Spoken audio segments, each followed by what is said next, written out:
This is the Lone Crater YouTube. We hope this video helps. You start by getting the Mothwing cloak. It's the item that gives you the dash. Once you have it, assign a comfortable button if you use controllers, or use double tap on keyboard. Practice immediately on a straight platform to learn distance and timing, because the dash's active motion and cooldown determine edge control. Make sure you feel the forward momentum so you can chain it into attacks or platforming. This first step sets your baseline for mobility and combat options. You'll want to integrate dash into fights. Dash right after a nail swing to close distance or create space if enemies counterattack. Once done with a basic combo, dash toward the enemy and follow with a downstrike or air attack to continue pressure. Make sure to learn how dash interacts with terrain.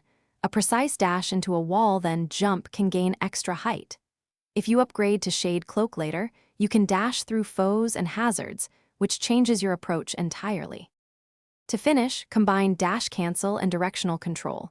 Land from a dash and immediately dash again to keep momentum, and use diagonal dash plus jump to clear tricky gaps. You should practice chaining dash into wall slides and ledge grabs so platforming becomes reliable. If you find dashes failing, first check input bindings and your timing. Make sure you're not holding conflicting directions. If problems persist, try rebinding the dash to a different key or controller. Thanks for watching. Consider subscribing if we helped you.